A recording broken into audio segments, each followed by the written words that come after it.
नमस्कार। DD news पर आप देखना शुरू कर चुके हैं हमारा खास प्रोग्राम। इस वक्त मैं हूं लाल चंद्र सिंह। अगले 1 घंटे में हम देखेंगे कुछ ऐसी खबरें जिन पर चर्चा जरूरी है, और ये चर्चा हम करेंगे अपने संवाददाताओं और खास मेहमानों के साथ। और आज सबसे पहले बात करेंगे कि बाकी के 3 चरणों के लिए किस तरह से चुनाव प्रचार धुआंधार चल रहा है, और इसके बाद आज की खास चर्चा होगी। और आज की जो खास चर्चा होगी वो ये कि मिशन 2024 के लिए सत्ता का जो संग्राम है उसमें क्या ममता बनर्जी अपने पैंतरे बदल रही हैं, क्योंकि पहले उन्होंने एकला चलो रे अपनाया था और अब कह रही हैं कि अगर विपक्षी सरकार बनती है तो बाहर से समर्थन देंगी। तो क्या कुछ चल रहा है, राजनीतिक और चुनावी पैंतरेबाजी, इसी पर आज होगी खास चर्चा। और इसके बाद हम बात करेंगे कि दिल्ली के सीएम हाउस का सस्पेंस क्या है, स्वाति मालीवाल कहां है, स्वाति मालीवाल वाले मामले में उनके साथ मारपीट या बदतमीजी जो कुछ भी हुई है उसमें क्या कुछ हो रहा है, और क्यों एक रहस्यमय चुप्पी है। अरविंद केजरीवाल से पूछा गया प्रेस कॉन्फ्रेंस में, लेकिन बिल्कुल चुप रहे, खामोश रहे। तो इस पर भी करेंगे बात, होंगे तमाम सवाल जवाब। लेकिन सबसे पहले इस वक्त की हेडलाइंस। उत्तर प्रदेश के लालगंज में चुनावी सभा में गरजे प्रधानमंत्री नरेंद्र मोदी, विपक्ष पर साधा निशाना, कहा कोई सीएए नहीं खत्म कर सकता। हजारों शरणार्थी परिवार अनाथ की तरह रह रहे हैं, उनके पास होगी पहचान।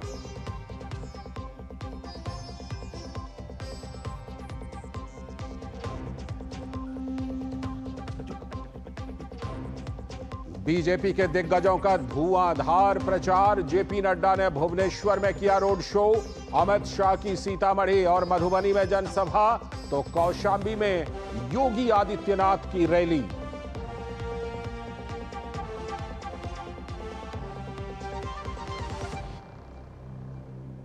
विपक्षी दलों के नेता भी कर रहे हैं जमकर चुनाव प्रचार। लखनऊ में अखिलेश यादव और अरविंद केजरीवाल ने की संयुक्त प्रेस वार्ता, और मायावती समेत बाकी दलों के नेता भी कमर कसकर तैयार।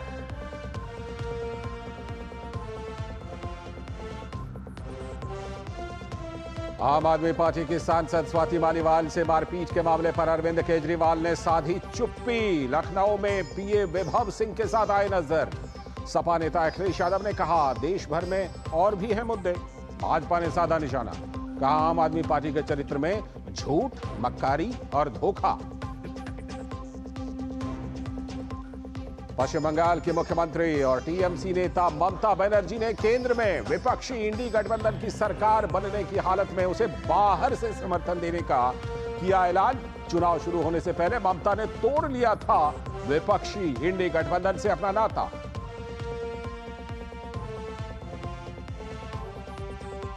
झारखंड सरकार में मंत्री आलमगीर आलम को आज ईडी ने पीएमएलए कोर्ट में किया पेश। कोर्ट ने 6 दिनों के रिमांड पर लेने पर दी सहमति। ईडी ने मांगी थी 10 दिनों के लिए रिमांड।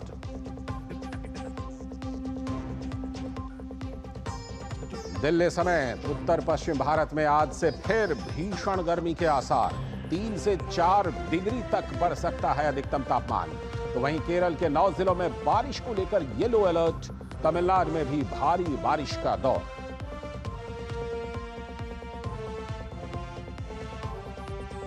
कैन्स फिल्म फेस्टिवल में भारत पर्व के आयोजन की जोरदार तैयारी। पहली बार international film festival of India का पोस्टर भी होगा लॉन्च।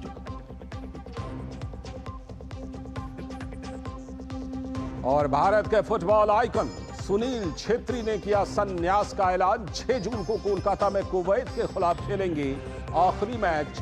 सोशल मीडिया पर वीडियो जारी कर दी ये जानकारी।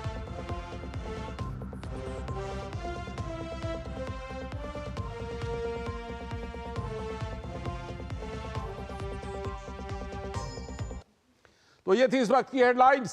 आगे देखेंगे खबरों को विस्तार से, लेकिन इस समय सीधे लिए चलते हैं आपको भुवनेश्वर, ओडिशा की राजधानी, जहां कांग्रेस के राष्ट्रीय अध्यक्ष मल्लिकार्जुन खड़गे प्रेस वार्ता कर रहे हैं। तो इसीलिए हम आज के दिन ये चाहते हैं कि आपके माध्यम से पूरे देश में ये जो हमने एक माहौल तैयार किया है जनता के लिए, और ये लड़ाई जनता की है। जनता खुद लड़ रही है मोदी के खिलाफ। जनता उठी है, नौजवान उठे हैं, वो लोग लड़ रहे हैं। और उसी लिए तो हमने 5 न्याय और 25 गारंटी हमने तैयार की है। खास करके युवा न्याय, नारी न्याय, किसान न्याय, श्रमिक न्याय और जनगणना के आधार पर लोगों को मदद करना। और उसी लिए तो जातीय जनगणना करके लोगों को जो मदद कर सकते हैं वो करने के लिए हम कटिबद्ध हैं, हम फर्म हैं, वैसा हम पूरा करेंगे। उसके बाद में मैंने लखनऊ में कहा था कि कल, तो ये क्या है, जैसा कि हम यूपीए 2 में फूड सिक्योरिटी एक्ट लाया और उससे ही गरीबों का आज पेट भर रहा है। नरेगा का स्कीम लाया, उससे ही लोगों को फायदा हो रहा है। उसी के बाद राइट टू एजुकेशन हमने लाया, उसी से बच्चों को, विद्यार्थियों को फायदा हो रहा है। ऐसे कई चीजें हैं हमने किया बगैर बोले। हम कभी नहीं बोले कि हमारी एक गारंटी है इलेक्शन में, लेकिन सत्ता में आने के बाद यूपीए सरकार 1 और 2 में सब कुछ किया। इन्होंने एक काम किया कि नोटबंदी किया, और सीधा प्रसारण आप भुवनेश्वर से देख रहे थे, जहां पर कांग्रेस के राष्ट्रीय अध्यक्ष मल्लिकार्जुन खड़गे प्रेस वार्ता कर रहे हैं। और इस समय हम आपको सीधे लिए चलते हैं बिहार के मधुबनी के बिस्पी, जहां पर केंद्रीय गृह मंत्री अमित शाह जनसभा को संबोधित कर रहे हैं। बारी एक साल बनेंगे बोली। अरे मधुबनी वालों, ये कोई परचूरन की दुकान है क्या कि भागीदारी पीढ़ी चलेगी? इस देश को एक मजबूत प्रधानमंत्री चाहिए जो देश को सभी खतरों से बाहर निकाले। कोरोना जैसी महामारी आए तो देश का नेतृत्व करे। मुझे बताओ मधुबनी वालों, सभी को दोनों टीका कोरोना का लगा है या नहीं लगा है? अरे जोर से बोलो, लगा है या नहीं लगा है? 25 पैसा भी देना पड़ा है। मोदी जी ने कॉफी पिलाकर सामने से टीका लगाया ना भाई। ये तेजस्वी कहते थे ये मोदी टीका है, मत लगाओ। राहुल बाबा भी कहते थे। अच्छा है मधुबनी वाले इनका मानते नहीं है, सबने टीका लगा दिया। भाइयों बहनों, जब पूरे देश ने टीका लगाया है देखा, तो राहुल बाबा भी रात को बहन प्रियंका को लेकर टीका लगाकर आ गए। बोली अरे राहुल बाबा, शर्म करो, शर्म करो। कोरोना जैसी महामारी में आप इस प्रकार की राजनीति करते हो। भाइयों बहनों, इस देश को हर संकट से अगर कोई बचा सकता है तो नरेंद्र मोदी बचा सकता है। मैं आपको बताता हूं, माताएं बहनें बैठी है, इतने साल से लालू जी आपका आरक्षण रोक कर बैठे थे। ये अशोक को मैं कहता हूं, भैया शायद अंतिम टर्म है, अगली बार कोई माता बहन के आपकी जगह टिकट मिल जाएगा, क्योंकि नरेंद्र मोदी जी ने संसद और विधानसभा में माताओं बहनों को 33% आरक्षण देने का काम नरेंद्र मोदी जी ने किया। भाइयों बहनों, आज मैं यहां आया हूं, सीता माता की जन्मभूमि है। मैं पूछना चाहता हूं, राम जन्मभूमि पर मंदिर बनना चाहिए था या नहीं बनना चाहिए था? जोर से बोलो, बनना चाहिए था या नहीं बनना चाहिए था? एक कांग्रेस पार्टी है, लालू जी सालों तक रोकते रहे। आपने मोदी जी को दूसरी बार प्रधानमंत्री बनाया, मोदी जी ने केस भी जीता, भूमि पूजन भी किया और 22 जनवरी को प्राण प्रतिष्ठा कर कर जय श्री राम कर दिया। और ये लोग प्राण प्रतिष्ठा में भी नहीं गए। मुझे बताओ, राम लल्ला के प्राण प्रतिष्ठा में न जाएं ऐसे लोग देश पर शासन कर सकते हैं क्या? सीधा प्रसारण आप देख रहे थे बिहार के मधुबनी के बिस्फी से, जहां पर भाजपा के वरिष्ठ नेता और केंद्रीय गृह मंत्री अमित शाह इस समय जनसभा को संबोधित कर रहे हैं। और खास तौर पर राम मंदिर का जो आमंत्रण विपक्षी नेताओं ने ठुकराया था, उस मुद्दे पर वहां पर वो बात कर रहे हैं और तमाम मुद्दों को उठा रहे हैं। कोरोना के टीकाकरण के भी मुद्दे को उन्होंने उठाया। और अब हम बात करते हैं आज के अपने पहले एजेंडे की। और आज का पहला एजेंडा इसी से जुड़ा हुआ है जो अभी आप देख रहे थे, यानी कि चुनाव प्रचार धुआंधार। 3 चरण बचे हैं, तो आखिरी चरण के लिए जो प्रचार है, आखिरी 3 चरण के लिए, वो किस तरह धुआंधार चल रहा है। लोकसभा चुनाव में बाकी बचे 3 चरणों के चुनाव में आई तेजी, जोर शोर से प्रचार। प्रधानमंत्री नरेंद्र मोदी की उत्तर प्रदेश में रैलियां, लालगंज जो आजमगढ़ के पास है, वहां पर चुनावी सभा में गरजे पीएम ने विपक्ष पर साधा निशाना, कहा कोई भी सीएए को खत्म नहीं कर सकता। हजारों शरणार्थी परिवार अनाथ की तरह रह रहे हैं, अब सीएए के जरिए उनके पास पहचान होगी, ये पीएम ने कहा। जम्मू कश्मीर के श्रीनगर की बात करें तो वहां भारी मतदान के बाद अब दूसरे चरण के लिए रिकॉर्ड मतदान की तैयारी चल रही है। इस बीच केंद्रीय गृह मंत्री अमित शाह आज जम्मू कश्मीर जाने वाले हैं, शाम में वो श्रीनगर पहुंचने वाले हैं। अमित शाह अपने दौरे के दौरान नागरिक समाज के सदस्यों और भाजपा कार्यकर्ताओं से मुलाकात करने वाले हैं। साथ ही गृह मंत्री Gujjar, Bakarwal, Pahari, civil society, traders, party delegation, Sikh delegation से भी मुलाकात करने वाले हैं। और बीजेपी के बाकी दिग्गजों का भी धुआंधार प्रचार चल रहा है। और इसी क्रम में जेपी नड्डा भी भुवनेश्वर में हैं और वहां पर उन्होंने रोड शो किया। अमित शाह की बिहार के सीतामढ़ी और मधुबनी में जनसभा, तो कौशाम्बी में योगी आदित्यनाथ की रैली। तो लगातार धुआंधार प्रचार। विपक्षी दलों के बड़े नेता भी जमकर चुनाव प्रचार कर रहे हैं। तमाम बड़े नेता डटे हुए हैं। लखनऊ में अखिलेश यादव और अरविंद केजरीवाल ने संयुक्त प्रेस वार्ता की। तो बसपा सुप्रीमो मायावती समेत बाकी दलों के नेता भी कमर कसकर तैयार हैं और कर रहे हैं ताबड़तोड़ प्रचार।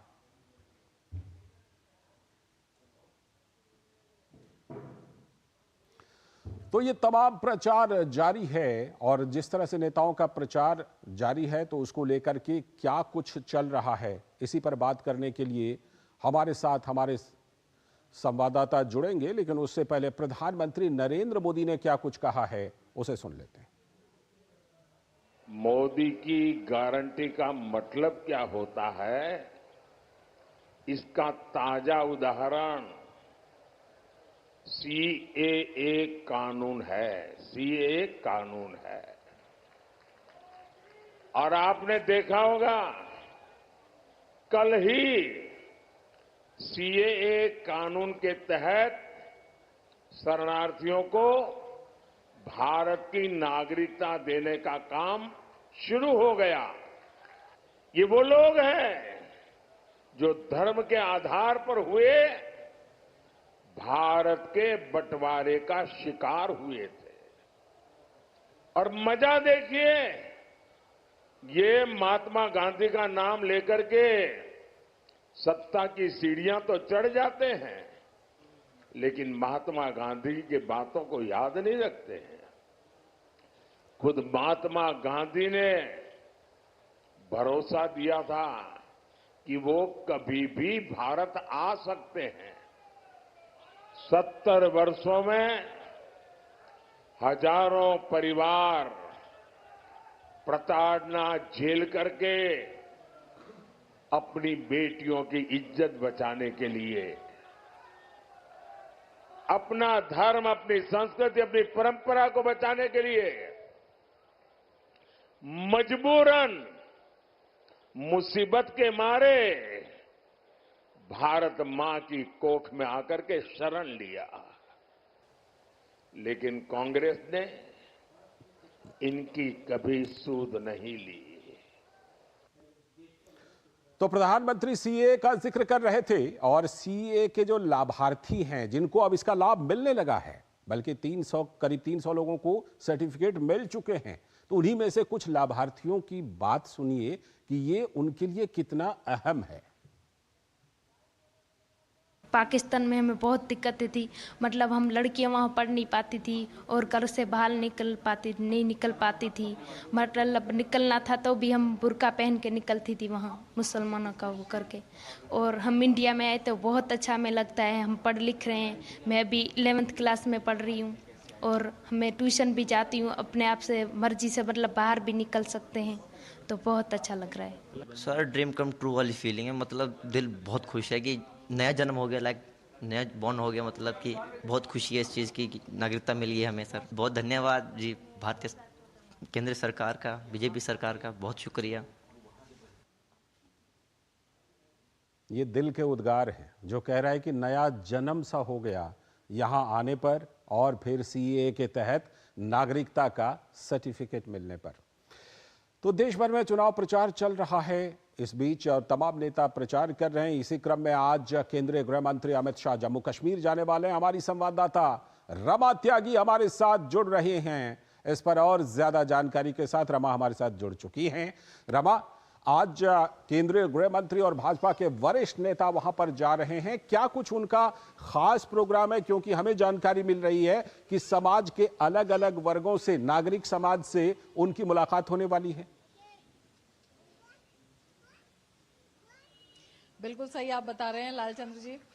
केंद्रीय गृह मंत्री अमित शाह शाम को यहां पर पहुंचेंगे और आने के बाद जो उनका कार्यक्रम है, जो विभिन्न दल हैं, जो अलग अलग नागरिक समाज के जो प्रतिनिधि हैं, उनसे वो बातचीत करेंगे, उनसे मुलाकात करेंगे।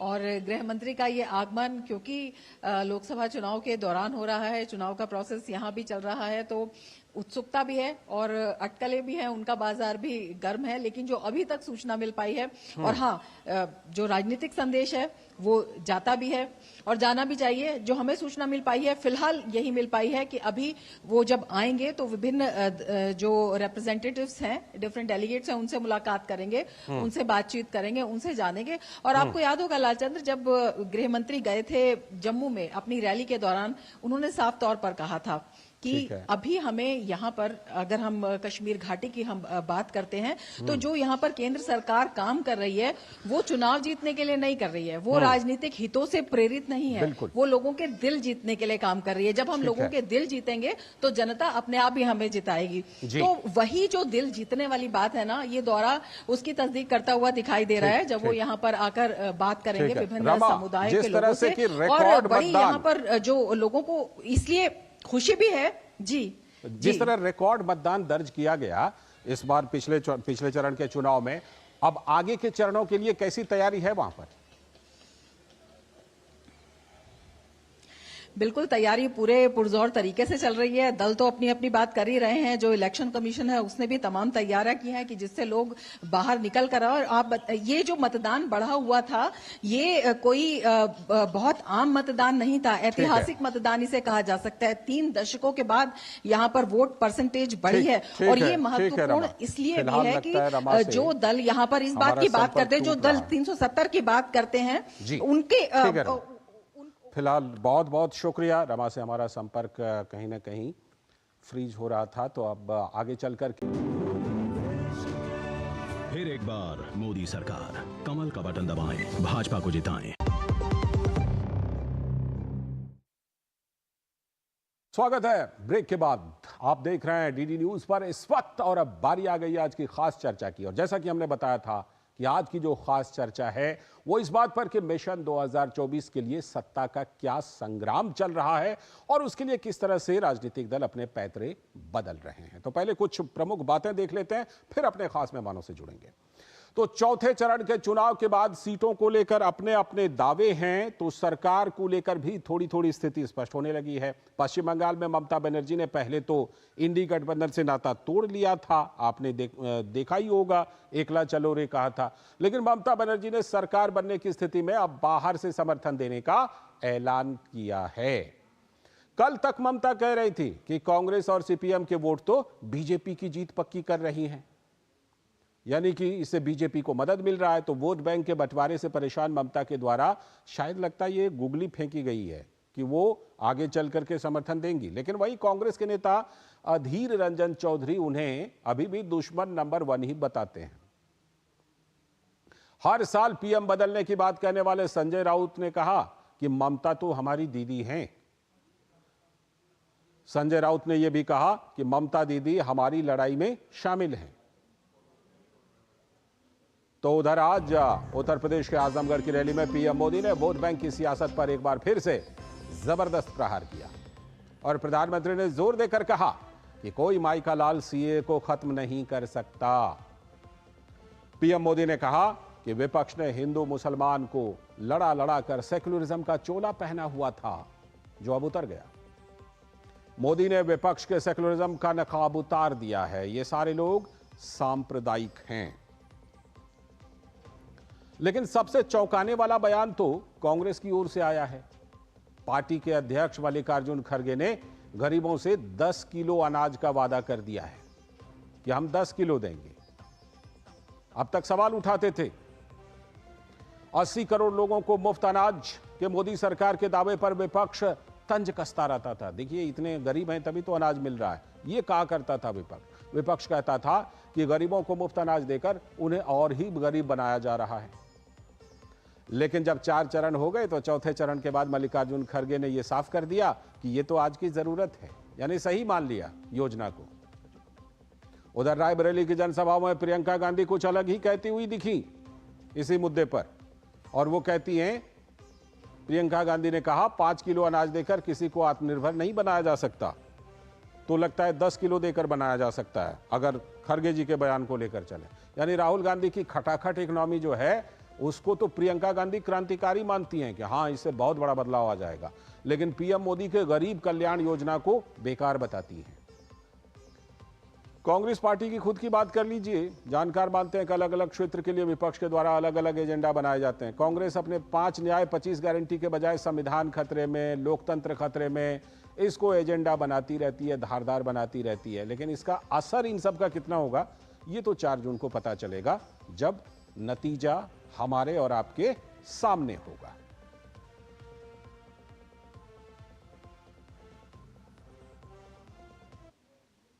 तो इस पूरे मुद्दे पर क्या कुछ बयानबाजी चल रही है और ममता ने क्या नया बयान दिया, ममता बनर्जी ने, पहले उनको सुन लीजिए।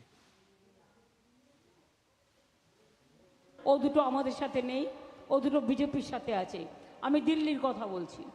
ইন্ডিয়া জোটকে নেতৃত্ব দিয়ে বাইরে থেকে সব রকম সাহায্য করে আমরা সরকার গঠন করে দেব, যাতে বাংলায় আমার মা বোনদের কোনোদিন অসুবিধে না হয়, আমার 100 দিনের কাজে কোনোদিন অসুবিধে না হয়। 100 দিনের কাজে 3 বছরে টাকা দেয়নি, বলে টাকা নেই, আর এত টাকার বিজ্ঞাপন দেওয়ার টাকা কোত্থেকে এলো?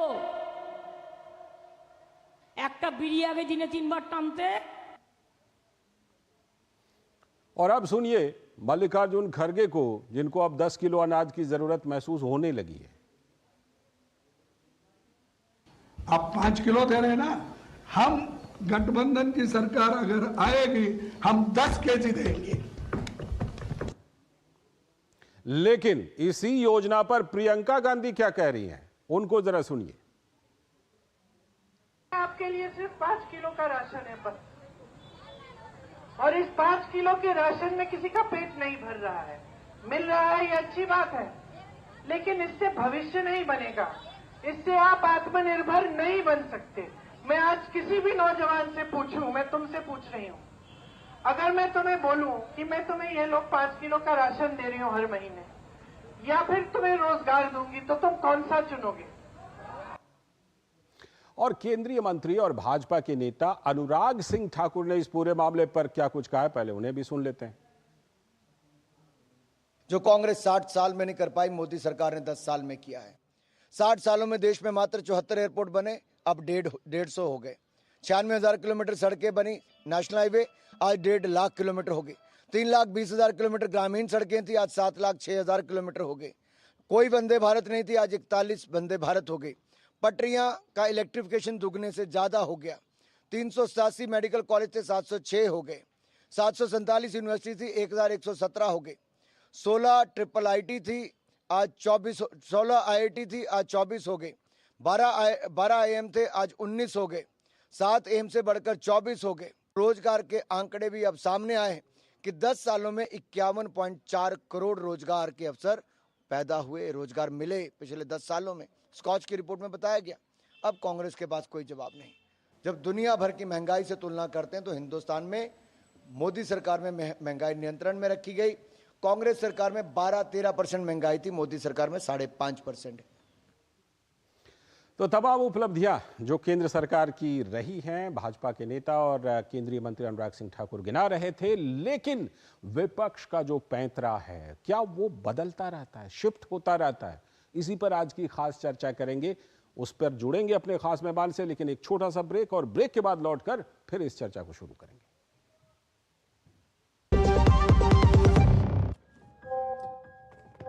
कस्टमर से जरूरी क्या है बेटा? अरे पापा, मोदी जी सारे ग्रुप में वोटिंग के लिए मैसेज कर रहा हूँ। बेटा कल छुट्टी है, कस्टमर ज्यादा आएंगे और तुम दुकान से बिल्कुल बाहर मत जाना, समझे? वाह पापा वाह, जिस आदमी ने हमारे लिए अपना घर परिवार सब छोड़ दिया, उसके लिए हम 20 मिनट नहीं ले सकते? ये डिजिटल ना होता तो आज भी रोज सुबह बैंक जाना पड़ता, तब टाइम नहीं लगता। बोलो पापा। बारी बारी चलेंगे वोट डालने। कमल का बटन दबाएं, भाजपा को जिताएं। स्वागत है। ब्रेक के बाद आप देख रहे हैं डीडी न्यूज पर इस वक्त, और जैसा कि ब्रेक पर जाने से पहले हमने बताया था, अब बारी है खास चर्चा की। और हमने आपको बताया था आज की चर्चा का विषय क्या है, कि क्या कहीं ना कहीं विपक्ष मुद्दे को, पैंतरे को बदल रहा है। 4 चरणों के चुनाव के बाद कुछ फीडबैक मिल रहा है क्या? इसी पर आज की खास चर्चा के लिए हमारे साथ हमारे सलाहकार संपादक विनोद मिश्र जी जुड़ गए हैं, और साथ में हमारे साथ डॉक्टर कौशल कांत मिश्रा जी हैं, भारतीय जनता पार्टी के प्रवक्ता। बहुत बहुत स्वागत कौशल कांत मिश्रा जी। हमारे साथ अबूश शर्मा जी हैं, जो कांग्रेस के प्रवक्ता हैं। बहुत बहुत स्वागत आपका भी अबूश शर्मा जी इस चर्चा में।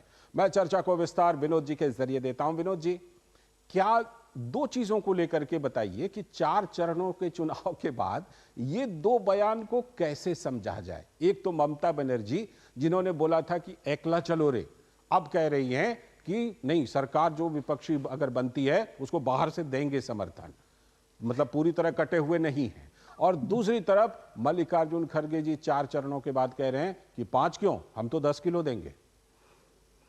लाल जी, चौथे चरण के बाद आप देख रहे हैं कि जो देश में एक राजनीतिक माहौल जो है बना है, और जिस तरह से आप पोलिंग देख रहे हैं उत्तर से दक्षिण और पूरब से पश्चिम तक, तो जाहिर सी बात है पॉलिटिकल पार्टीज में अपना अपना पोजीशन लेने का तो एक वक्त तो है। अब अगर आप ये देखिए कि खुद गृह मंत्री अमित शाह ये दावा करते हुए है कि 4 चरणों में मोदी सरकार को, बीजेपी को पूर्ण बहुमत मिल गया है जी, तो उसके जवाब में आज देखिए कि सारे इंडिया गठबंधन के सारे नेता अपने अपने तरीके से भविष्यवाणी कर रहे हैं। आज भी अखिलेश यादव और केजरीवाल लखनऊ में थे, ज्वाइंट प्रेस कॉन्फ्रेंस कर रहे थे, तो उस समय में उन्होंने अपनी पार्टी का तो वो नहीं बताते हैं, लेकिन वो एनडीए के बारे में जरूर अपनी भविष्यवाणी करते हैं। कल मल्लिकार्जुन खड़गे ने भी एनडीए की भविष्यवाणी की थी, लेकिन अपनी पार्टी की कितनी सीटें मिल रही है उसकी बात चर्चा वो शायद नहीं करते हैं जी। रही बात कि जहाँ आज ममता बनर्जी ने जो कल बात कही है इंडिया गठबंधन को बाहर से समर्थन देने की बात, वो भी एक तरह से एक पॉलिटिकल आप कह सकते हैं कि वो बंगाल में जो सिचुएशन और फीडबैक मिला है, तो उनको ये लग रहा है इस चीज को कि इंडिया गठबंधन के साथ में लड़ते हुए और जिस वोट बैंक के लिए ये गठबंधन मिला था, शायद उसमें उनको लगा कि कुछ डेंट हुआ है। तो अब ममता बनर्जी का एक नया ये शिफ्ट है कि वो कह रही हैं कि जो इंडिया गठबंधन की सरकार बनेगी तो उसका वो बाहर से समर्थन देंगे।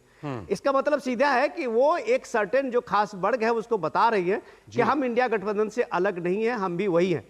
लेकिन सवाल सबसे बड़ा ये है कि ममता बनर्जी इंडिया गठबंधन को में कभी भी राहुल गांधी को नेता मानने के लिए तैयार नहीं होगी। और जैसे ही ममता बनर्जी का ये बयान आया है कि इंडिया गठबंधन को हम बाहर से समर्थन देंगे, तो आज आप देख लीजिए कि दिग्विजय सिंह ने कहा है कि कांग्रेसियों के दिल में तो सीधे राहुल गांधी है, और वो राहुल गांधी प्राइम मिनिस्टर बने इसलिए इतने सारे कांग्रेसी मेहनत कर रहे हैं। उनका किसी और के नेता के साथ कोई लगाव नहीं है, वो राहुल गांधी को प्रधानमंत्री बनाना चाहते हैं। अब जैसे ही वो प्रधानमंत्री का नाम सामने में लाएंगे तो जाहिर सी बात है कि सबसे ज्यादा दिक्कत ममता बनर्जी को ही होगी। रही बात जब आप ये शिफ्टिंग कैसे हो रहा है, अब चुनाव का जो है पूरा कांग्रेस का वो रायबरेली अमेठी में शिफ्ट हो गया है। अब अगर लखनऊ पहुंचते हैं मल्लिकार्जुन खड़गे पार्टी अध्यक्ष, तो उनको लगता है कि जो 5 किलो वाला अनाज है उसको 10 किलो अनाज करने में शायद कुछ ज्यादा इसका असर बिहार और जो वहाँ उत्तर प्रदेश के जो कुछ खास सीटें हैं उस सीटों पे उसका इम्पैक्ट होगा, तो वो सीधे कहते हैं कि हमारी सरकार आएगी तो हम 10 किलो देंगे। लेकिन वो भूल जाते हैं कि उसी रायबरेली में प्रियंका गांधी ने एक दिन पहले ही कहा था कि ये 5 किलो अनाज से क्या तुम्हारी समस्याएं दूर होगी, क्या ये 5 किलो अनाज आत्मनिर्भर तुम्हें बनाएगा। तो इसके बैकग्राउंड में सिर्फ एक चीज समझिए, कंट्राडिक्शन तो इनके अपने लोगों पार्टियों में है, वो अलग बात है, लेकिन सवाल ये है कि आज देश के जो 80 करोड़ लोगों के बीच में ये अनाज पहुंच रहा है, ये फूड सिक्योरिटी एक्ट है और उसको कांग्रेस बार बार कहती है ये हमारा ही है। लेकिन ये याद करने की जरूरत है कि जब सुप्रीम कोर्ट ने कहा कि ये इतने देश में इतने अनाज सड़ रहे हैं गोदामों में, एफसीआई के गोदामों में, उसको आप लोगों के बीच क्यों नहीं पहुंचाते हैं। केंद्र सरकार में मनमोहन सिंह के प्रधानमंत्री में शरद पवार का वो वक्तव्य याद होगा आपको कि उन्होंने कहा कि लोगों के बीच में ये अनाज पहुंचाना मुश्किल है। बिल्कुल। और इसको अगर प्रधानमंत्री मोदी ने पिछले 5 साल से ये दिखाया है कि लोगों को अनाज पहुंचाया जा सकता है, उनके दरवाजे पे पहुंचाया जा सकता है, तो आप कह सकते हैं कि लोगों में इस बात का जरूर भरोसा है। बिल्कुल, ये भरोसा है। और अबू शर्मा जी, क्या 5 किलो अनाज अगर आत्मनिर्भर नहीं बनाता है तो क्या 10 किलो अनाज आत्मनिर्भर बना देता है? ये बात अब समझ में आ रही है?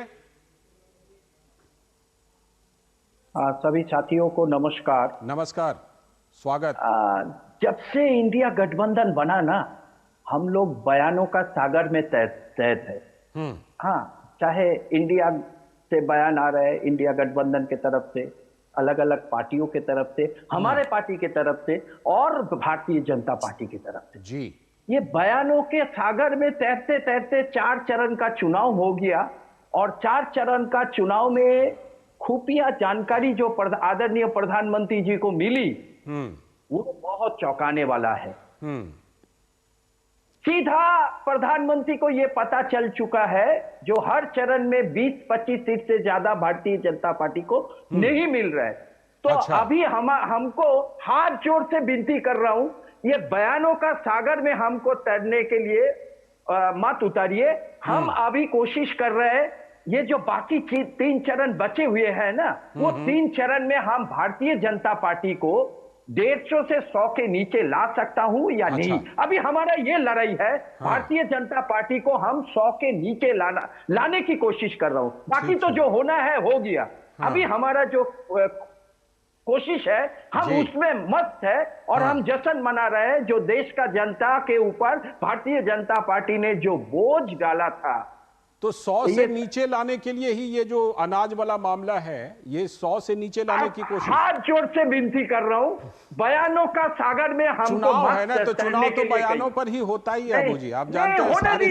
सारे चुनाव बयान पर ही तो होते हैं। साहब हाथ जोड़ के विनती कर रहा हूं, हमारा अभी 1.1 बिंदु का फोकस है भारतीय जनता पार्टी को। अभी 150 का उसका जो उम्मीद है, हम लोग जो समझ रहे हैं 150 से हम उसको 100 में लाने की कोशिश कर रहा हूं। उसी में हमको व्यस्त रहने दीजिए। कोई बयान आपको पूरा जब से इंडिया हुआ तमाम बयान आपको छोड़िए, खरगे जी का बयान तो लेंगे ना, खरगे जी का तो बयान लेंगे, उसी कोशिश में तो बयान दिया उन्होंने। आदरणीय, हम क्या बोला शुरुआत में, हम बयानों का सागर में तैर रहे, वो इंडिया गठबंधन से भी आया, सबका बयान ले लिया। अभी हम व्यस्त है 100 के नीचे लाने दीजिए। मैं लौटता हूं आपके पास, लौटता हूं अबू जी। कौशल कांत मिश्रा जी वो कह रहे हैं कि देखिए बयानों के सागर में हम नहीं तैरते, हम तो भारतीय जनता पार्टी को 100 से नीचे लाने में लगे हुए हैं। लेकिन कहीं ना कहीं जो चीजें आ रही हैं, कांग्रेस जिन चीजों का मान लीजिए 5 किलो अनाज का विरोध करती, पूरा विपक्ष करता रहा, अब कह रहे हैं कि हम 10 किलो देंगे। ठीक, तो कहीं ना कहीं ये जो लाभार्थी वर्ग वाला है, ये क्या लोगों को प्रभावित कर रहा है? और आपको लगता है कि ये योजना और ऐसी योजनाएं आपके लिए एडवांटेज हैं? लालचंद जी, बिल्कुल सही आपने कहा है। जैसा कि माननीय मोदी जी की योजना थी, सबका साथ सबका विकास, सबका प्रयास और सबके विश्वास के साथ जाति और धर्म से ऊपर उठ करके सभी का सर्वांगीण विकास करना, ये तो मूल मंत्र रहा है मोदी जी का 14 से लेके आज तक। लेकिन मुझे बहुत आश्चर्य पता पड़ा है कि कांग्रेस ने अपना जो उनका प्लानिंग वाला जो कांग्रेस का मैनिफेस्टो नहीं, जो उनका मूल क्या बोलते हैं उसको, जो इनका पॉलिसी डॉक्यूमेंट है, वो बदल दिया। आज मुझे पता चला कि यहाँ पर जो प्रवक्ता महोदय आते हैं वो पॉलिसी चेंज करते हैं, बाकी अध्यक्ष राहुल गांधी, प्रियंका जी तो सब ऐसा ही है। प्रवक्ता ही कांग्रेस पार्टी चला रहे, क्योंकि ये तो कह रहे हैं ना कि बयानों के सागर में हमें मत डुबोइए, हमें जीतने दीजिए, ये कोशिश, यही तो बोल रहे हैं। यानी कि अध्यक्ष खत्म हो गए, राहुल गांधी खत्म हो गए, प्रियंका गांधी खत्म हो गई, कांग्रेस के सारे बड़े नेता खत्म हो गए। जो नया इनका पॉलिसी डॉक्यूमेंट, उसमें प्रवक्ता जो टीवी पे कहेंगे उसी पे कांग्रेस चलेगी। इसीलिए एक शेर है, हमने कुछ कहा ही नहीं। अरे सर, अच्छा, एक बढ़िया शेर, कोई शेर सुना रहे हैं, सुन लीजिए। शेर सुनिए, शेर सुनिए। शेर सुनने के बाद फिर आऊंगा आपके पास। अबू शर्मा जी एकदम फिट बैठता है कांग्रेस के ऊपर, सुना दीजिए। हम तो कुछ कहा ही नहीं। शेर सुनिए, शेर सुनिए। हाँ, सुनाइए। गैयत कुछ है, हाल कुछ है, लेबल कुछ है, माल कुछ है, ढपली कुछ है, राग कुछ है। यही कांग्रेस का हाल है। और आप कह रहे थे ना, दिन प्रतिदिन इनके बयान बदलते हैं। अरे दिन प्रतिदिन ही नहीं, नेता दर नेता भी इनके बयान रोज बदलते हैं। तो इन्हें पता ही नहीं इनकी पॉलिसी क्या है, इनका रास्ता क्या है। ये केवल भटकाने, लटकाने, झटकाने और झूठ का प्रोपोगंडा करने की। आप देखिए ना, जिस तरीके से बयान आ रहे हैं, आप देखिए कि 5 किलो अनाज देने से आत्मसम्मान नहीं आता, बेरोजगारी नहीं आती, महंगाई नहीं आती, हमने ये और जिक्र किया। 10 किलो अनाज से आ जाता है। तो ये तो मतलब अजीब सी बात है ना। ये मुझे नहीं मालूम था। खैर, बहुत अच्छा, बधाई है कि आजकल कांग्रेस अब प्रवक्ता चला। ठीक, लौटता हूं। अबू जी, आपके पास भी आऊंगा, आपकी प्रतिक्रिया लूंगा, लेकिन विनोद जी के पास मैं थोड़ा पहले चलता हूं, उसके बाद फिर आपके पास आ रहा हूं। विनोद जी, मुझे एक बात लगती है, और मुझे बताइएगा कि क्या मैं ये सही कनेक्शन जोड़ रहा हूं। रायबरेली के चुनाव से पहले क्या कांग्रेस थोड़ी ज्यादा एक्टिव आपको नजर आ रही है? क्योंकि देखिए, सोनिया गांधी ने वीडियो संदेश जारी किया था, अब मल्लिकार्जुन खड़गे 10 किलो अनाज की बात कर रहे हैं। क्या रायबरेली चुनाव से पहले कांग्रेस थोड़ी ज्यादा एक्टिव हुई है, थोड़ी ज्यादा फोकस कर रही है, और क्या इसके पीछे कोई वजह आप देखते हैं क्या? लाल जी, पहले तो मैं शर्मा जी के बयान का स्वागत करूंगा। कौशल जी जो बात कर रहे थे, वो तो अपने दोनों पार्टी के लोग अपनी तरीके से इस बात को निपटाएंगे कि बहुत शानदार बात कही है शर्मा जी ने। और सबसे बड़ी बात क्या है कि उन्होंने जो कहा है कि बयानों के समुद्र में, सागर में मुझे मत उसमें ये लगाइए, और बहुत शानदार बात की है। लेकिन शर्मा जी, ये पूरा इलेक्शन कांग्रेस पार्टी ने बयान बदल बदल के ही चुनाव का अपना एक अलग पोजीशन लिया है, अलग अलग जगह में। बिहार में कुछ, उत्तर प्रदेश में कुछ, साउथ में कुछ, आप नॉर्थ में कुछ। तो ये पूरा इलेक्शन का आपका ये 5 न्याय और 25 गारंटी का जितना आपका एक डॉक्यूमेंट था, ऑफिशियल डॉक्यूमेंट, जिसको आपने कहा था कि ये हम देश में लेके जा रहे हैं, उसके बदले आपने कैसे कैसे चेंज किया है कि संविधान खतरे में, लोकतंत्र खतरे में। साउथ में जाते हैं तो आपका ओरिजिनल भाषा पे ये प्रहार होगा। कोई भी चीजें छोड़ी नहीं है। पिछले अगर मैं गिनाऊं अगर लिस्ट के साथ में, तो पूरे 2 महीने के इस दौरान में कम से कम राहुल गांधी ने ही अपना कम से कम 200 से ज्यादा बयान बदले हैं। आप उस बयान को रिजेक्ट कर देंगे? ठीक है। ये बयान जो है, मैं पूरी बात कह लूं, ये दाग अच्छे हैं। ये शर्मा जी, पॉलिटिकल में अगर आप कैंपेनिंग में उतरते हैं तो ये दाग अच्छे हैं कहते हैं, लेकिन आपको अब डर सताने लगा है। जब पीएम मोदी ने कहा है कि आप ये सो कॉल्ड सेकुलर पार्टी हैं, वो सांप्रदायिक हैं, और उन्होंने ये प्रूफ करके दिखाया है।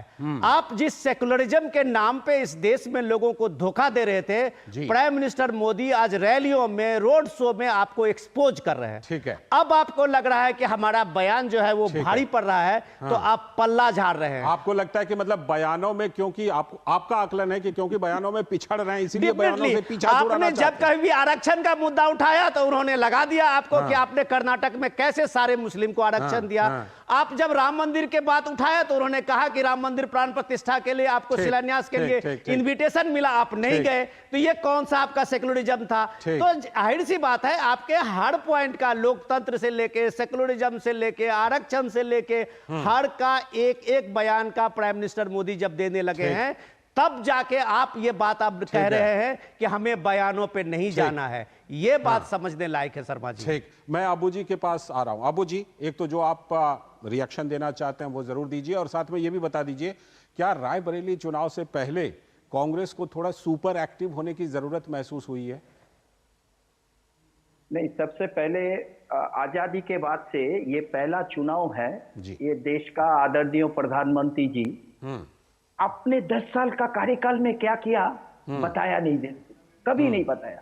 2014 का मैनिफेस्टो उठा लीजिए, आप देखिए, गंगा साफ करेंगे, 2 करोड़ नौकरी देंगे, 100 स्मार्ट सिटी बनाएंगे, और ना जाने कितना याद रखूं। हाँ, सबको जितना जितना सेक्टर है सबको पकड़ के उन्होंने जो आश्वासन दिया था, मैं कौशल जी को बोलूंगा, आप तो सनातनी हिंदू है और मोदी जी गंगा मैया ने बुलाया है, गंगा मैया का शपथ लेके आप कहिए, घुमाइए मत। हाँ। गंगा मैया का शपथ लेके आप कहिए, हाँ। जो 2014 में हमारा मैनिफेस्टो जो था वो हम लोग पूरा 2 करोड़ नौकरी देश का युवा को साल में दिया। हम लोग गंगा साफ किया, देश का अकेले आदरणीय लगभग 52 करोड़ रोजगार का डेटा आ गया है। नहीं कहा आपने, किसी ने एक ऑटो खरीदा, उसको भी प्रधानमंत्री जी ने उसको रोजगार में कर दिया। स्कॉच एजेंसी का रेफरेंस दे रहा हूं। अरे वो भारतीय जनता पार्टी का कितना एजेंसी है, कितना झूठा राजनीति करते हैं। में बना है भारतीय जनता पार्टी का। हम हाथ जोड़ से विनती कर रहा हूं ना, हमको अभी हमारा 1 पॉइंट एजेंडा है, 100 के नीचे उसको लाना है और उसमें हम मेहनत कर रहे हैं। हाँ। बयान तो चुनाव के पहले से आप लोग दे रहे हैं, और उस चुनाव के पहले से इतना बयान देने के बाद, इतना डीडी न्यूज का सपोर्ट रहने के बाद भी प्रधानमंत्री के पास डीडी न्यूज का सपोर्ट आपके लिए भी है, सभी के लिए। विनोद जी को पता है, विनोद जी को पता है मैंने क्या बोला, विनोद जी समझ गए, विनोद जी समझ गए। वो खुफिया रिपोर्ट जब रात में आदरणीय प्रधानमंत्री जी के पास जाते हैं तो वो चौंकाने वाला रिपोर्ट जाता है भाई। हर जगह से इंडिया गठबंधन चुनाव हवाला दिया था, वो स्कॉच के रिपोर्ट का दिया था, डीडी न्यूज का नहीं। तो हम अभी जश्न मनाने का स्थिति में हैं। आप जितना भी बयान लेके, जितना भी कुछ करें, बाकी 3 चरण में, पूरी कर ले। इस देश का बेरोजगार, इस देश का किसान, इस देश का महिलाएं, जिस तरह से पूरा देश चुनाव में इंडिया गठबंधन के पक्ष में मतदान किया, उसी तरह से करेंगे। आप लोग बयानबाजी करते रहिए और डीडी न्यूज सहयोग करते रहिए। एकदम बिल्कुल लगता है परहेज करें। कौशल जी काउंटर कीजिए। अबू शर्मा जी, बयान के ऊपर नहीं मैं जाऊंगा, एक हकीकत की बात करते हैं जो सीरियस डिस्कशन है। जिस तरीके से ममता जी ने अपना पैटर्न बदला है, और पहले वो समर्थन नहीं कर रही थी, अब वो कह रही कि वो बाहर से समर्थन करेंगे। इससे बंगाल में ममता जी की खिसकती हुई गद्दी नजर आ रही, हिलती हुई गद्दी नजर आ रही है। हकीकत यह है, लोकसभा चुनाव में जिस तरह से भारतीय जनता पार्टी वहां बढ़ चढ़ करके आने वाली है, ये ममता जी को एहसास हो गया। तो जो 2 साल बाद बंगाल के इलेक्शन होने वाले हैं, अब ममता जी को लग रहा है कि प्रधानमंत्री सिर्फ तो गई चीफ मिनिस्टर सिर्फ भी ना चली जाए, इसलिए उन्होंने ये पॉलिसी के तहत दूरदर्शिता के साथ कांग्रेस को अपने पाले में लाने के लिए ये कहा है। ये तो रही हकीकत। अब जो मेरे मित्र कह रहे थे कि ये काम की बात नहीं करते, अरे साहब काम की बात तो इतनी करी है, पर वो आप लोग उसको झूठ का आंकड़ा बताते हैं। गंगा जी की सौगंध खाते हैं, आपने कहा था ना गंगा की सौगंध खा के बोलिएगा, गंगा की सौगंध खा के कहते हैं, जैसा आंकड़े कहते हैं कि 2014 का जो मैनिफेस्टो था उसका लगभग लालचंद जी गंगा साफ किया आपने, सुनिए ना, 97% से ज्यादा वादे पूरे हो चुके हैं। 2014 के इलेक्शन के लालचंद जी का तरीका नहीं होता। मैंने इनको प्यार से सुना और मुझे टाइम भी नहीं दिया गया। जल्दी से कंप्लीट कर दीजिए। और 97% वादे पूरे हो गए 2014 के मैनिफेस्टो के, और 94% पूरे हो गए हैं 19 के इलेक्शन के। और बता देते हैं ये डेटा लेकर के लोगों के बीच जाइए। अभी भी 3 चरण के चुनाव हैं, सबसे बड़ा रेलवे प्लेटफॉर्म, अभी भी 3 चरण के चुनाव, सबसे लंबे हाईवे टनल, सबसे लंबी फिलहाल समय की कमी है। शुक्रिया कौशल जी, आपका भी शुक्रिया, और विनोद जी आपका भी इस खास चर्चा में भाग लेने के लिए शुक्रिया। आगे फिर हम लोग इन मुद्दों पर बात करते ही रहेंगे। अभी वक्त है एक ब्रेक का, और ब्रेक के बाद जब लौटेंगे तब बात करेंगे कि सीएम हाउस का सस्पेंस क्या है, दिल्ली के सीएम हाउस का, क्योंकि स्वाति मालीवाल कहां हैं, क्या कर रही हैं, इस पर सस्पेंस है। करेंगे बात। बेटा कहता है पापा बीमा ले लिया होता तो आज हो जाता ऑपरेशन। अब हमें कौन बीमा देगा 70 के बाद? तुम लोगों ने सुना नहीं, 70 साल से ऊपर के सभी वरिष्ठ नागरिकों को 5 लाख तक का इलाज मुफ्त में मिल गया। समझो, बस वोट के दिन पोलिंग बूथ पे जाओ और कमल का बटन दबाओ, मोदी को फिर से लाओ। कमल का बटन दबाएं, भाजपा को जिताएं। स्वागत। ब्रेक के बाद आप देख रहे हैं डीडी न्यूज पर इस वक्त, और अब हम बात करने वाले हैं कि दिल्ली के सीएम हाउस का जो सस्पेंस है उसकी असलियत क्या है, क्योंकि राज्यसभा सांसद स्वाति मालीवाल के साथ अभद्रता का मामला तूल पकड़ता जा रहा है, लेकिन सीएम केजरीवाल ने चुप्पी साध रखी है, खामोशी है, पूरी तरह से कुछ नहीं बोल रहे हैं। लेकिन इस बीच यह मामला तूल पकड़ता जा रहा है, तो राष्ट्रीय महिला आयोग ने केजरीवाल के करीबी विभव कुमार को समन भेजा है, और मीडिया की खबरों के अनुसार 17 मई को विभव कुमार को पेश होने के लिए कहा गया है। और इस बीच अरविंद केजरीवाल के पीए विभव कुमार उनके साथ लखनऊ में देखे गए। वो देखिए, आप शॉर्ट्स में देख रहे होंगे अपने टेलीविजन स्क्रीन पर। आम आदमी पार्टी के नेता और राज्यसभा सांसद स्वाति मालीवाल के साथ पिटाई के मामले में अभी तक कोई ठोस कार्रवाई नहीं हुई है। तो अखिलेश यादव के साथ जो आज संयुक्त प्रेस कॉन्फ्रेंस लखनऊ में हुआ, तो मीडिया ने अरविंद केजरीवाल से इस बारे में सवाल पूछा, लेकिन केजरीवाल जी चुप, बिल्कुल चुप्पी साध ली, कुछ बोले ही नहीं, खामोश हो गए बिल्कुल। सांसद स्वाति मालीवाल ने दिल्ली पुलिस से सीएम आवास में उनके साथ मारपीट की शिकायत की थी, ये तो आपको याद होगा ही, 2-3 दिन पहले का ही मामला है। तो स्वाति के पूर्व पति नवीन जयहिंद ने संजय सिंह पर एक्टिंग करने का आरोप लगाया कि वो एक्टिंग कर रहे हैं, क्योंकि संजय सिंह ने ही स्वीकार किया था। उन्होंने कहा कि स्वाति की जान को खतरा है। दरअसल आप नेता संजय सिंह ने ही कहा था कि स्वाति मालीवाल के साथ सीएम हाउस में अभद्रता तो हुई है और एक्शन भी लिया जाएगा। केजरीवाल ने इसका संज्ञान लिया है, यह संजय सिंह ने कहा था। इन सब के बीच बीजेपी का आरोप है कि केजरीवाल हरियाणा में तो महिलाओं को बीजेपी को वोट ना देने की अपील कर रहे हैं, लेकिन एक महिला सांसद के प्रताड़ना पर खामोश है। ये तो बिल्कुल डबल स्टैंडर्ड है, दोहरा मापदंड है। खुद केजरीवाल लेडी सिंघम और रानी झांसी की उपाधि से स्वाति मालीवाल को नवाजते थकते नहीं, लेकिन आज यह मामला रहस्य बनकर रह गया है। लेकिन जो हमने आपको बात बताई कि प्रेस कॉन्फ्रेंस में खास तौर पर इस पर सवाल पूछा गया, लेकिन केजरीवाल जी पूरी खामोश रहे, चुप रहे। देखिए जरा। अरविंद जी, स्वाति मालीवाल के मामले में अभी तक आप कुछ बोले नहीं है। आपकी ओर से आपके साथ में स्वाति मालीवाल के मामले में अभी तक, अरे उससे ज्यादा जरूरी और चीजें भी हैं, कागज हम निकाल लिए। अरविंद जी, आज आपके साथ में वो है, आज आपके साथ में भी आए हैं। भाजपाई किसी के सगे नहीं है। क्या बोलेंगे स्वाति मालीवाल के मामले में, क्या बोलेंगे आप? ये है कि भाजपाई किसी के सगे नहीं है, और भाजपाई झूठे मुकदमे लगाने वाला गैंग है। केजरीवाल आपके साथ घूम रहे हैं, उनके लिए क्या कहेंगे? हाँ बोलो। बोल रहे हैं, बता।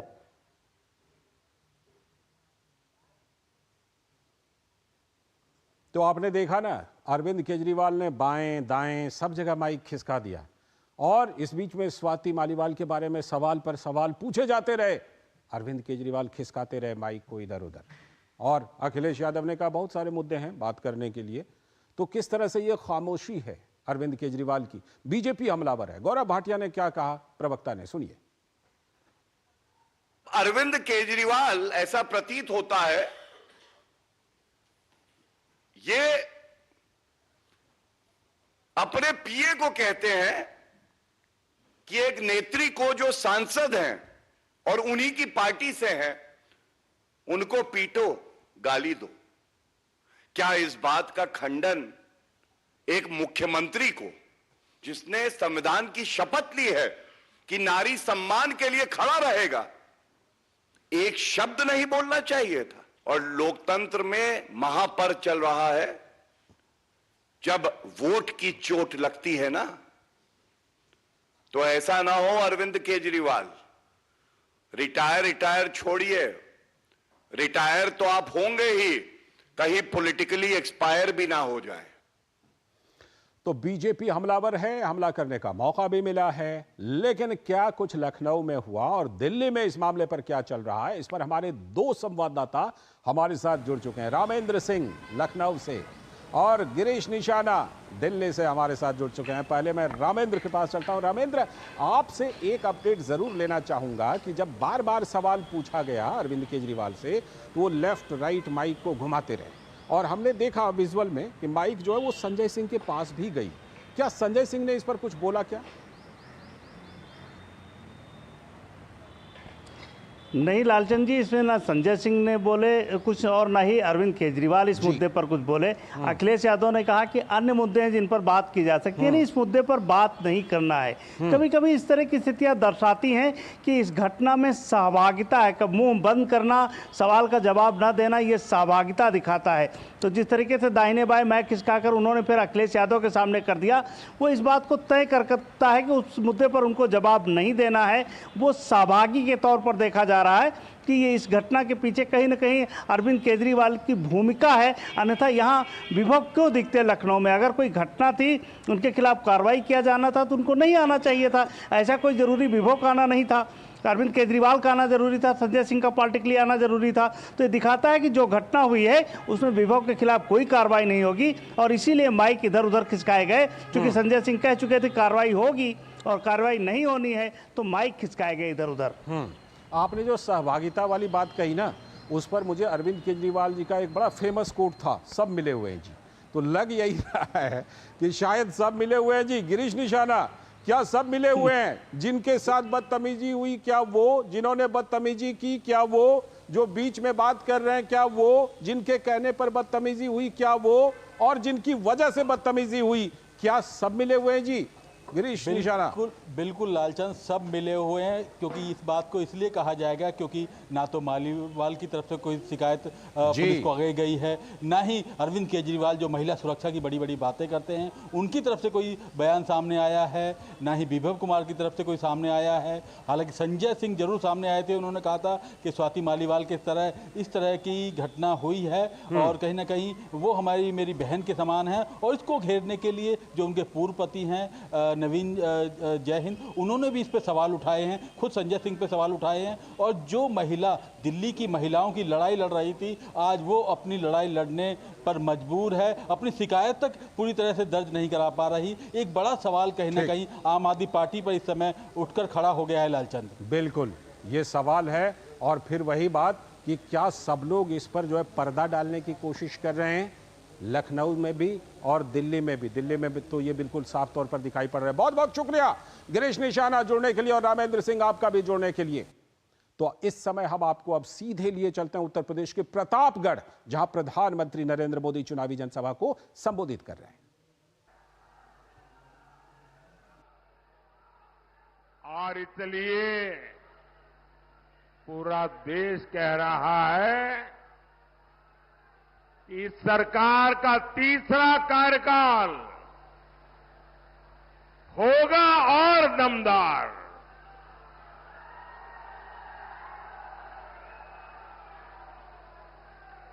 लेकिन साथियों, इंडी गठबंधन वाले देश से भाजपा एनडीए की स्थिर सरकार हटाना चाहते हैं और इनके पास सरकार चलाने का क्या फॉर्मूला है? इनका फॉर्मूला है 5 साल में 5 पार्टियों के 5 पीएम बनाएंगे। यानी हर साल एक नया पीएम। ये चाहते हैं कि भानुमति का कुनबा जोड़ने वालों को लूट का बराबर मौका मिले। मैं जरा आपसे पूछना चाहता हूं, क्या आपको 5 साल में 5 पीएम मंजूर है? क्या ये 5 पीएम देश को चला सकते हैं? क्या देश को बर्बाद करेंगे कि नहीं करेंगे? साथियों, एक बार किसी एक छोटे व्यापारी को अपने यहां काम करने के लिए एक सहायक की जरूरत थी, तो उसने अपने आस-पास पड़ोस वालों को कहा कि भाई 22-25 साल का कोई नौजवान मुझे मिल जाए तो मेरे कारोबार में जरा मदद हो जाए और मैं उसको ठीक तनख्वाह भी दे दूंगा। तो किसी को पता चला, वो पहुंच गए कि हां 24 साल का क्या आपका जो क्राइटेरिया है वो मैं पूरा कर दूंगा। तो उन्होंने कहा ठीक है, आपके बेटे को लेके आइए। तो उसने क्या किया, 12-12 साल के 2 बच्चों को लेकर के आ गया। बोले 12-12 वाले 2 हैं, 24 हो गए, रख लीजिए। कोई रखेगा क्या? कोई रखेगा क्या? ये कह रहे 5 साल के लिए 5 पीएम रख लो। साथियों, इंडी गठबंधन में वही लोग हैं जो सेना के शौर्य पर सवाल उठाते हैं। इनके एजेंडा क्या है? ये कह रहे हैं कि ये कश्मीर में फिर से आर्टिकल 370 लगा देंगे। ये सीएए का जो कानून मोदी ने बनाया है उसको रद्द कर देंगे। ये फिर से पाकिस्तान के पास गुलाब लेकर जाएंगे, कबूतर उड़ाएंगे। और इसलिए आपको सपा कांग्रेस से सावधान रहने की जरूरत है।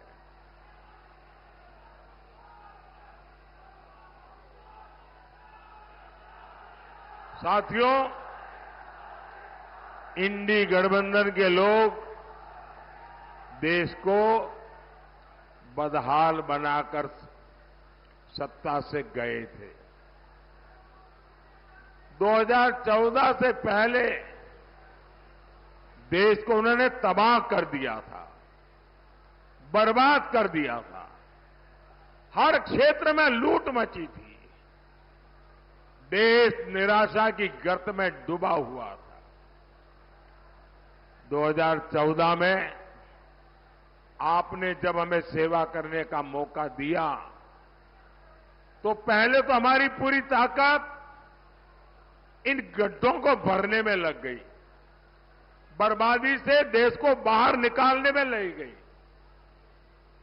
हमने, और ये कैसे लोग थे, देश जब आजाद हुआ था तब दुनिया में हम 6 नंबर की इकोनॉमी थे, 6 नंबर पे थे। इन लोगों ने देश को ऐसे चलाया कि हम 6 में से 11 पर पहुंच गए। ये बर्बादी की इन्होंने। फिर आपने मोदी को सेवा का मौका दिया, हमने मेहनत की, वो 11 पे ले गए थे। आज हम उसको, देश की अर्थव्यवस्था को दुनिया में नंबर 5 पर ले आए हैं दोस्तों।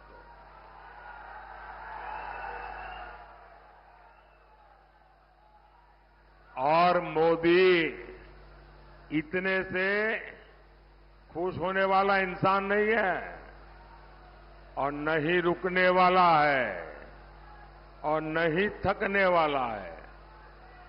और इसलिए मैंने तय किया है कि जब तीसरी बार सरकार बनाएंगे तो हम हिंदुस्तान को दुनिया में तीसरे नंबर की ताकत बना करके रहेंगे।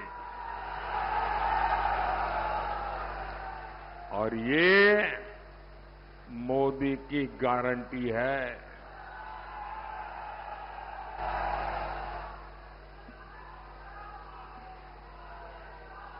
लेकिन कांग्रेस पार्टी देश के विकास का मजाक बनाती है। सपा और कांग्रेस कहती है कि देश का विकास तो अपने आप हो जाएगा, मेहनत करने की क्या जरूरत है। ये सपा कांग्रेस की मानसिकता के दो ही किनारे हैं। एक, ये कहते हैं अपने आप हो जाएगा, और दूसरा ये कहते हैं इससे क्या होगा। हमने गरीब माताओं बहनों के लिए शौचालय बनवाए, सपा कांग्रेस कहती थी इसमें क्या होगा। हमने 4 करोड़ गरीब परिवारों को पक्के घर दिए, सपा कांग्रेस कहती थी इससे क्या होगा। कांग्रेस ने 60 साल देश पर राज किया, बरसों तक समाजवादी पार्टी सरकार में रही, और हालत ये थी कि देश में 85% घरों में नल से जल नहीं आता था। तो आप देख रहे थे सीधा प्रसारण प्रतापगढ़ उत्तर प्रदेश से, जहां प्रधानमंत्री नरेंद्र मोदी एक जनसभा को संबोधित कर रहे थे। उन्होंने साफ तौर पर विपक्षी गठबंधन पर, समाजवादी पार्टी और कांग्रेस पर निशाना साधा और अपनी सरकार की पिछले 10 वर्ष की